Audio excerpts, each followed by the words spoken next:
Senate exam में सिर्फ 15 दिन बचे हैं और इन 15 दिन में मैं आपको श्योर शॉट गारंटी देता हूं कि आपके जो भी कंफ्यूजन हैं, चाहे आपने पढ़ा हो या फिर अभी तक ना पढ़ा हो, फिजिक्स में 24 में से 20 से ऊपर आपके नंबर मैं दिलवा के रहूंगा।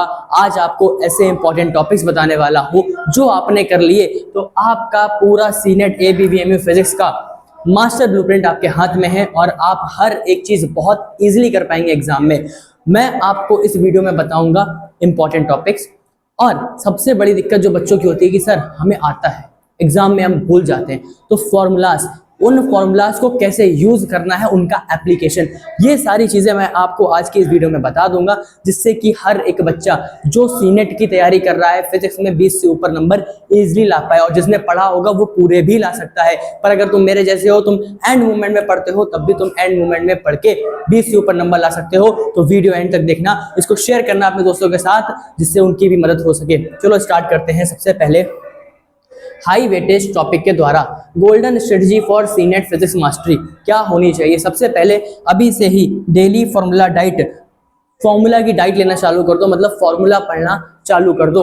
उसके बाद आपको PYQ एग्जीक्यूशन करना है। PYQ हमारे चैनल पे लाइव क्लास में आपको मिल जाएंगे, वो PYQ लगाना है। सिर्फ PYQ लगाना नहीं है, उस PYQ का कंसेप्ट पढ़ना है कि भाई किस कंसेप्ट से क्वेश्चन पूछे गए हैं। बिकॉज अगर आपको कंसेप्ट आता होता है तो ऑटोमेटिकली आप पेपर कर लोगे। कभी भी ना भागो कि आपको एज इट इज क्वेश्चन मिल जाए एग्जाम में, हमेशा भागो कि आपको वो कंसेप्ट आता हो जहां से एग्जाम क्वेश्चन आ रहा है। उसके बाद avoid the weights, stop wasting time on deep complex derivatives. जो आपके डीप कॉम्प्लेक्स डेरिवेशंस हैं, जैसे कि बहुत से लोग इस टाइम पे क्या करेंगे कि कॉपी उठा ली, अब जो लंबे लंबे डेरिवेशंस हैं उनको डेरिवेशन को सॉल्व कर रहे हैं। बेटा सीनेट एग्जाम जो है वो MCQ बेस्ड आता है, थ्योरी नहीं लिखनी है वहां पे आपको, तो डेरिवेशंस को आप स्किप कर सकते हैं। और तीसरा यहाँ पे लिखा हुआ है एक important, NCERT line by line, focus strictly on NCERT theory, learn all units and SI dimensions carefully. ध्यान रखना सीनेट एग्जाम में 3 से 4 मार्क्स, कितने मार्क्स बेटा? 3 से 4 मार्क्स, 3 से 4 मार्क्स आपके डायरेक्टली आते हैं SI यूनिट से, डायमेंशनल फॉर्मूला से या फिर कन्वर्जन से। ये चीजें आपको ध्यान रखनी है, सारी SI यूनिट, कन्वर्जन्स और डायमेंशनल फॉर्मूला आपको एक बार पढ़ लेना है, मेमोराइज कर लेना है, तो आपके लिए इजी रहेगा। आपके फिजिक्स में 3 से 4 नंबर तो ऐसे ही बन गए भाई। 24 नंबर का पेपर आ रहा है, 3 से 4 नंबर SI यूनिट से बन गए, बेसिक फॉर्मूला से बन गए, डेरिवेशन से बन गए, तो फिर आपका कितना बचा? सिर्फ और सिर्फ 20 नंबर तो बचा। जो डेरिवेशन है वो डेरिवेशन पूरी नहीं याद करनी है, जो उसका डेरिवेशन का फॉर्मूला है वो बता रहा हूँ, वो फॉर्मूला पढ़ लिया तो वहां से ही बन गए। ठीक है, चलो आगे बढ़ते हैं। आगे देखो क्या कह रहा है, अगला देखो, अगली स्लाइड क्या कह रही है आपसे।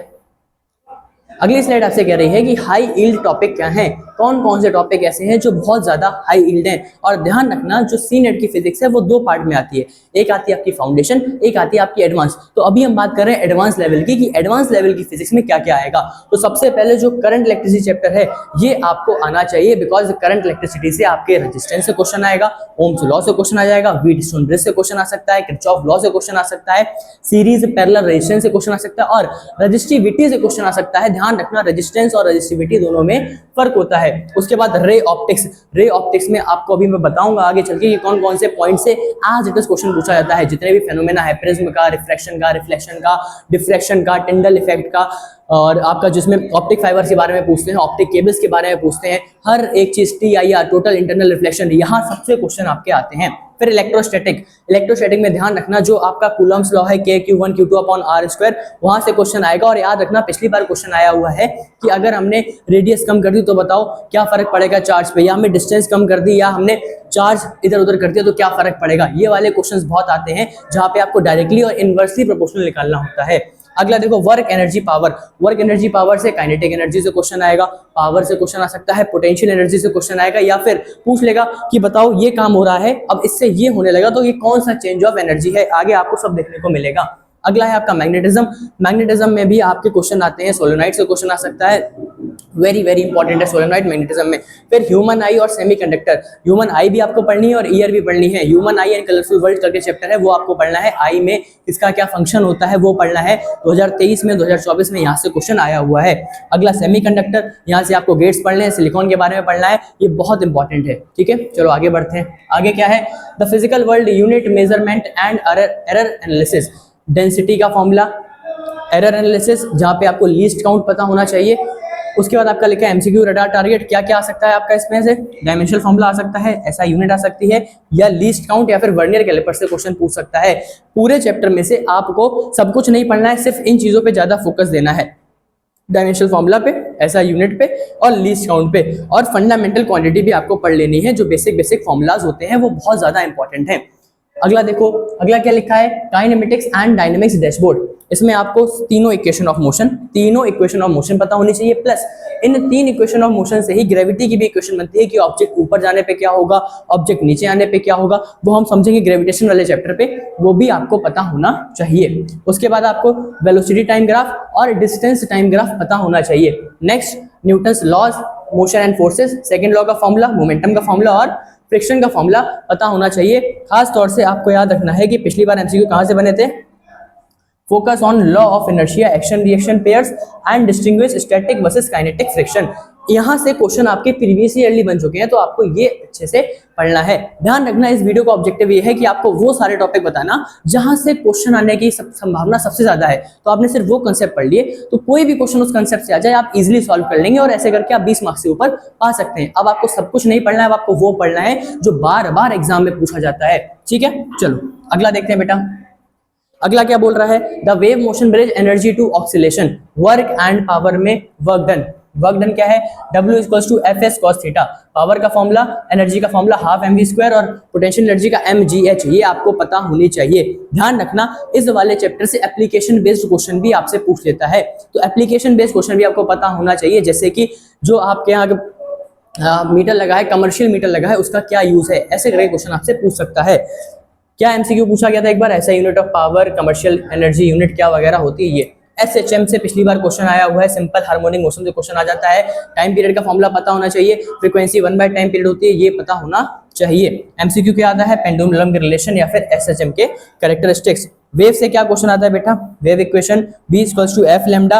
एमसीक्यू क्या आएगा, speed of sound, Audible range, transverse versus longitudinal wave. और मैं तुम्हें बता देता हूं कि साउंड से क्वेश्चन अगर आएगा तो पूछ लेगा speed of sound in air, सबसे तेज कहां पे होती है, सबसे कम कहां पे होती है, इको की क्या वैल्यू होती है, इको का फॉर्मूला पूछ लेगा, सोर्सेज ऑफ एनर्जी पूछ लेगा। साउंड में एक क्वेश्चन बहुत ज्यादा पूछता है जिसे कहते हैं हम कि कौन सी साउंड वेव्स कब प्रोड्यूस होंगी, सितार की स्ट्रिंग कैसा प्रोड्यूस करेगी, एयर में साउंड वेव्स कैसी हैं, स्पेस में जो वेव्स हैं लाइट की वो कैसी हैं, ये सारी चीजें साउंड से बहुत ज्यादा पूछता है। फ्रीक्वेंसी और पिच का रिलेशन, एम्पलीट्यूड और लाउडनेस का रिलेशन, ये सारी चीजें साउंड में बहुत बार पूछ चुका है। उसके बाद देखो अगला टॉपिक क्या है आपका, inverse square forces matrix, macro versus micro, gravitation देखो, और इलेक्ट्रोस्टैटिक माइक्रो, मतलब ग्रेविटेशन से ज्यादा पूछता है और इलेक्ट्रोस्टैटिक्स थोड़ा कम पूछता है। ग्रेविटेशन में नेचर पूछेगा, mass always attractive, force equation F = G m1m2/r², field of acceleration पूछेगा। इस फॉर्मूले से बहुत क्वेश्चन आएंगे, G = G m/r²। यहाँ पे G का रिलेशन पूछेगा, हाइट पे पूछेगा, सेंटर ऑफ द अर्थ पे पूछेगा, सरफेस ऑफ द अर्थ पे पूछेगा, पोल्स पे पूछेगा और इक्वेटर पे पूछेगा। वेरी वेरी इंपॉर्टेंट फॉर्मूला यहाँ से G = G m/r²। और रिलेशन भी पूछेगा कि अगर R बढ़ा दिया तो G पे क्या फर्क पड़ेगा, R कम कर दिया तो G पे क्या फर्क पड़ेगा, M बढ़ा दिया तो G पे क्या फर्क पड़ेगा, और कैपिटल G तो हमेशा कांस्टेंट रहता ही है। अगला है potential energy, U = -G mm/r, ये भी इंपॉर्टेंट एक फॉर्मूला है आपका। क्या एमसीक्यू टारगेट है भाई, आपको एस्केप वेलोसिटी पता होना चाहिए, सैटेलाइट का मोशन पता होना चाहिए, और मास और वेट में डिफरेंस पता होना चाहिए कि भाई अर्थ पे कितना होता है, मून पे कितना होता है, मास कांस्टेंट रहेगा, वेट चेंज हो जाता है। W = mg रिलेशन पता होना चाहिए, W = mg, ये रिलेशन पता होना चाहिए। अगला देखो बेटा क्या कह रहा है, अगला क्या कह रहा है देखो, अगला बोल रहा है आपसे इलेक्ट्रोस्टैटिक के बारे में।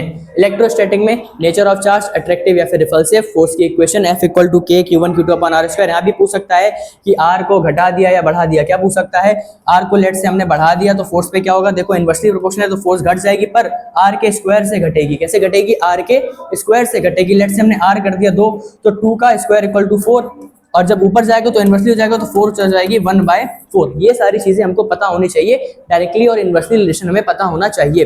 फील्ड का क्या होता है, E = F/Q। पोटेंशियल डिफरेंस का क्या होता है, V = W/Q। ये बहुत इंपॉर्टेंट चीजें हैं इलेक्ट्रोस्टैटिक चैप्टर से।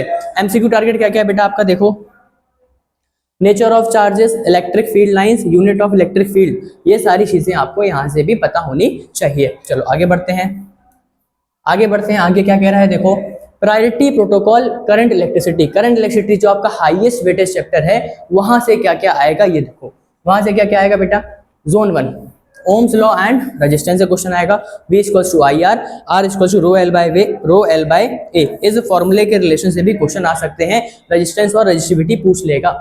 उसके बाद जोन 2 क्या है, power and heating, electric power का फॉर्मूला और heat produce H equals to I square R T, इसमें रिलेशन पूछ लेगा, power equal to V I में रिलेशन भी पूछ सकता है।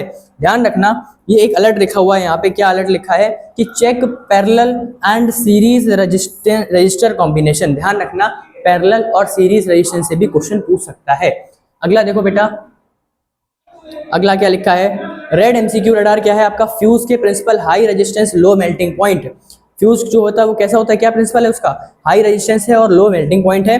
पैरेलल कनेक्शन का क्या कैरेक्टरिस्टिक है, और रेजिस्टिविटी की ऐसा यूनिट जो कि होती है ओम मीटर, रेजिस्टेंस की भी पता होनी चाहिए और रेजिस्टिविटी की भी पता होनी चाहिए, प्लस किस मटेरियल से क्या बना है, कौन सा कंडक्टर है, कौन सा इंसुलेटर है, टंगस्टन बल्ब का फिलामेंट जो उससे बना होता है, ये सारी चीजें भी आपको पता होनी चाहिए। एप्लीकेशन बेस्ड क्वेश्चन इस चैप्टर से भी पूछता है। चलो आगे बढ़ो। द इलेक्ट्रोमैग्नेटिज्म ट्राइएज, क्या होता है इलेक्ट्रोमैग्नेटिज्म ट्राइएज, कि ये जो ट्राइएज आपका बना है ये moving charge, force, field, current, magnetic force F equal to Q V B sine theta, force on wire F equal to B I L sine theta. यहाँ पे बोल देगा अगर साइन थीटा 0 है तब क्या वैल्यू हो जाएगी, साइन थीटा 90 डिग्री है तब क्या वैल्यू हो जाएगी, ये आपको पता होना चाहिए। प्लस मैग्नेटिक फील्ड आपको पता होना चाहिए। क्या एमसीक्यू फोकस है आपका, देखो मैंने बताया था सोलेनॉइड, मोटर का प्रिंसिपल और क्या डायरेक्शन ऑफ फील्ड है, right hand thumb rule, Fleming का लेफ्ट हैंड थंब रूल, ये सारी चीजें आपको पता होनी चाहिए। क्या एमसीक्यू फोकस है, एसी का जनरेटर और ट्रांसफार्मर के यूसेस, देखो ट्रांसफार्मर के यूसेस एसी वर्सेस डीसी, ये आपको बेटा पता होना चाहिए। चलो आगे बढ़ो, आगे बढ़ते हैं। द ऑप्टिक्स, भाई ऑप्टिक्स से भी क्वेश्चन आते हैं और हर बार आते हैं, इस बार भी आएगा। ऑप्टिक्स में देखो बेटा क्या पता होना चाहिए, क्रिटिकल इक्वेशन पता होने चाहिए, mirror formula, lens formula, magnification और पावर, ये चारों फॉर्मूले प्लस इन फॉर्मूलों को कहाँ आप यूज करेंगे ये आपको पता होना चाहिए। कहाँ से एमसीक्यू आया हुआ है बेटा, कहाँ से एमसीक्यू आया हुआ है, देखो मायोपिया वर्सेस हाइपरमेट्रोपिया और उसका करेक्शन, कॉन्वेक्स मिरर कहाँ यूज होगा, कॉनकेव मिरर के क्या एग्जांपल है, कहाँ यूज होगा, मायोपिया और हाइपरमेट्रोपिया, शॉर्ट साइटेडनेस और लॉन्ग साइटेडनेस को आपको क्वेश्चन पता होना चाहिए। फिर वेव ऑप्टिक्स से देखो क्या कंसेप्ट है बेटा, आपको इंटरफेरेंस, डिफ्रेक्शन और पोलराइजेशन पता होना चाहिए। ग्लेयर कौन कम करता है, सनग्लासेस क्यों यूज करते हैं, ये एप्लीकेशन पता होनी चाहिए। क्या एमसीक्यू अलर्ट आया बेटा, वाईडीएसी स्पेसिफिकेशन पता होनी चाहिए, nature of light, cohort, sources, necessity, ये सारी आपको चीजें पता होनी चाहिए। वेबग्योर आपको पता होना चाहिए, ठीक है, कहाँ पे आपकी रेड लाइट दिखेगी, कहाँ पे आपको जो सन जो आपका स्काई है वो आपको क्यों नीला दिखता है, ये सारी चीजें आपको ऐसे जो रीजनिंग बेस्ड क्वेश्चन है ये पता होना चाहिए। चलो आगे देखते हैं। अभी मैं आपको ये फटाफट इसलिए करा रहा हूँ जिससे कि आप फटाफट टॉपिक नोट कर लें, स्क्रीनशॉट ले लें और पढ़ना चालू कर दें। वीडियो के एंड में मैं आपको एक बार रिवीजन भी करा दूंगा मेरे अनुसार क्या क्या चीजें और इंपॉर्टेंट है, ठीक है। चलो आगे देखो, modern physics and dual nature, modern physics and dual nature से अभी रिसेंटली क्वेश्चन आना चालू हुए हैं। तो आपको फोटोन की energy, ejected electron, photon energy का फॉर्मूला H=hv और आइंस्टीन की फोटो इलेक्ट्रिक इक्वेशन पता होनी चाहिए। एमसीक्यू कैसे आते हैं बेटा, बोहर रेडियस से आएंगे या फिर बोहर मॉडल के रूल से आएंगे। Radio active and half life से क्वेश्चन कैसे आते हैं बेटा, properties of alpha, beta and gamma rays. अगर आप प्रॉपर्टीज याद कर लोगे अल्फा, बीटा, गामा रेज की तो आपके जो है क्वेश्चन बनने लग जाएंगे। अगला देखो बेटा, अगला देखो, अगला है आपका सेमीकंडक्टर लॉजिक ट्री। सेमीकंडक्टर का जो लॉजिक ट्री है उसमें आपका पी टाइप, होल्स मेजॉरिटी, ये मैंने कल लाइव में भी कराया हुआ है। N type, electrons majority, diode का ट्रांजिस्टर। एमसीक्यू अलर्ट क्या है बेटा, rectifier function converting AC to DC, और आपको लॉजिक गेट पता होने चाहिए, memorise logic gate, truth table, outputs, ये सारी चीजें आपको पता होनी चाहिए। और सेमीकंडक्टर लॉजिक साइकिल आपको पता होनी चाहिए। चलो आगे बढ़ते हैं। आगे क्या है आपका, frequent MCQ target areas, factual recall, unit और डायमेंशन से कहां से आते हैं, एक बार हम रिवीजन कर रहे हैं पूरी का जो तक अभी हमने पूरा पढ़ा। इसके बाद हम बढ़ेंगे दूसरे चैप्टर्स की तरफ जो और भी ज्यादा इंपॉर्टेंट चैप्टर्स हैं, ठीक है। तो यूनिट एंड डायमेंशन क्या है, डायमेंशनल फॉर्मूला ऑफ फोर्स, ऐसा unit of pressure, power, commercial unit, unit of frequency, electric field, ऐसा unit of resistivity. Principle and function में least count of vernier callipers, action reaction, fuse principle, motor principle और rectifier function, ये आपको पता होने चाहिए हर एक चीज से। चलो आगे बढ़ते हैं। आगे है ये आपकी table, the dairy formula diet, हर एक चैप्टर से आपको ये सारे चीजें पता होनी चाहिए। इनका एक बार स्क्रीनशॉट ले लो, देखो मैं साइड हो गया हूँ। मोशन से, फोर्सेस से, एनर्जी से, ग्रेविटेशन से, modern physics, optics, magnetism and circuit से, ये आपको पता होनी चाहिए। इनका स्क्रीनशॉट ले लो, वेरी वेरी इंपॉर्टेंट बेटा।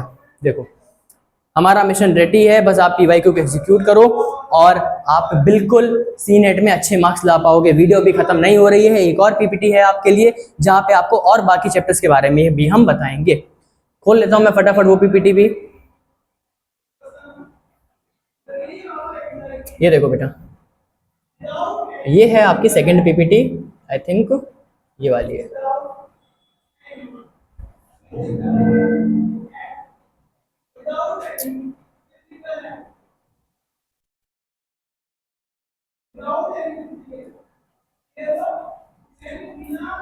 ये तो यही वाली खुल गई, ये वाली है।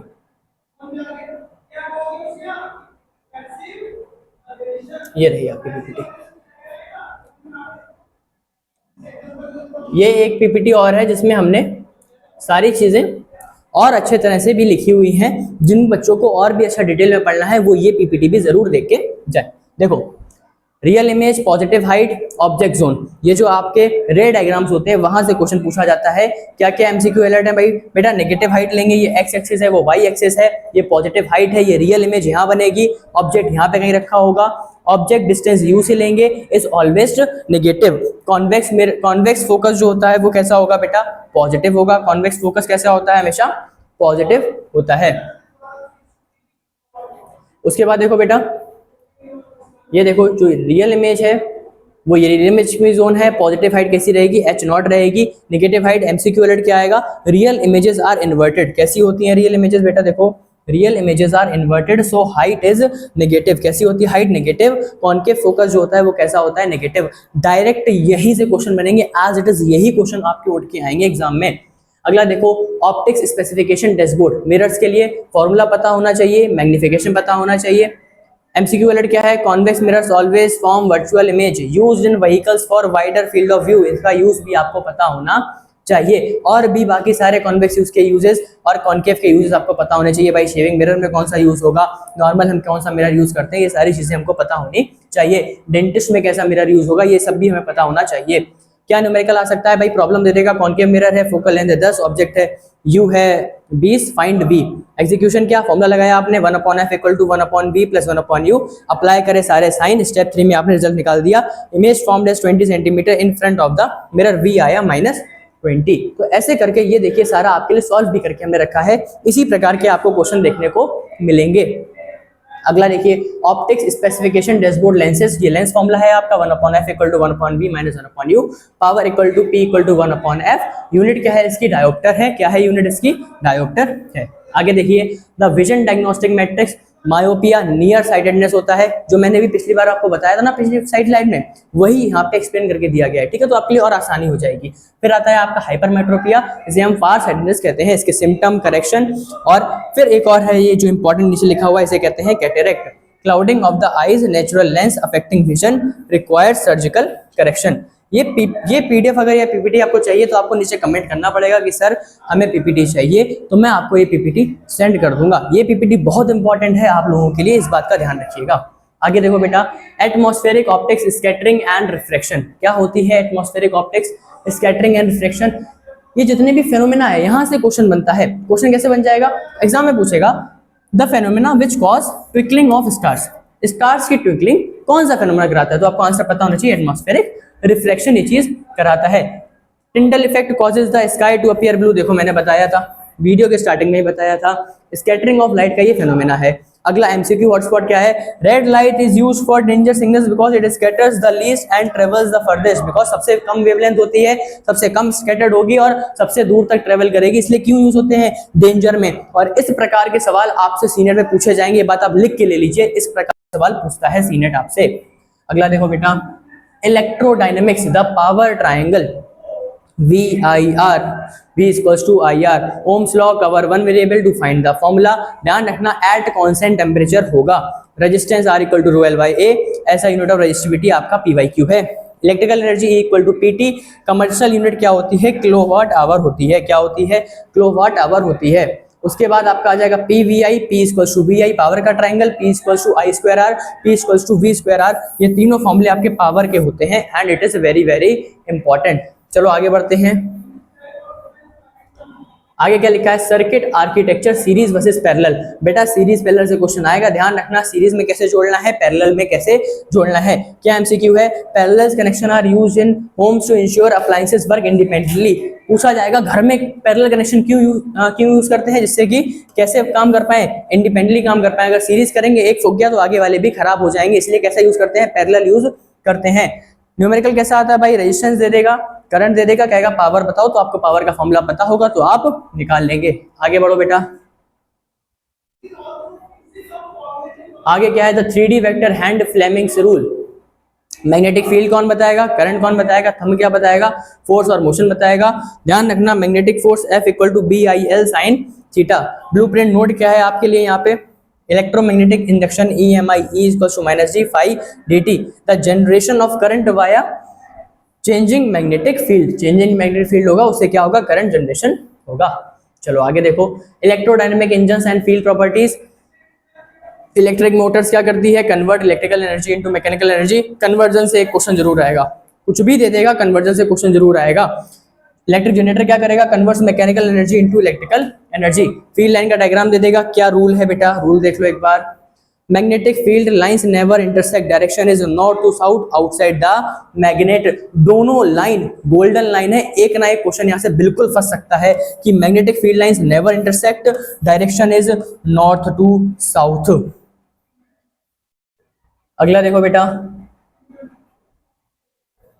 अगला क्या कह रहा है, अगला कह रहा है AC versus DC alternating current reverse direction, direct current flows in one direction only. ये भी आपको पता होना चाहिए। अगला देखो, the perfect fuel checklist, high calorific value, minimum pollution, easy storage, easy transportation. Sources matrix, renewable source, solar energy, wind energy, hydro power, biogas. Biomass example cow dung, plant waste और cleanest fuel. Non renewable source of energy के भी example पता होने चाहिए आपको, fossil fuel, कोल, petroleum. Disadvantage क्या है, high pollution, finite reserve, nuclear energy, high yield but radiation risk. एक प्रकार की एनर्जी न्यूक्लियर भी होती है बट क्या है, बहुत ज्यादा एनर्जी देगी पर उसमें रेडिएशन का खतरा रहता है। ये देखो एमसीक्यू का हॉट स्पॉट भी है ये, solar energy, solar cells made up of silicon. Solar cells किससे बनी होती है, मेड अप ऑफ सिलिकॉन।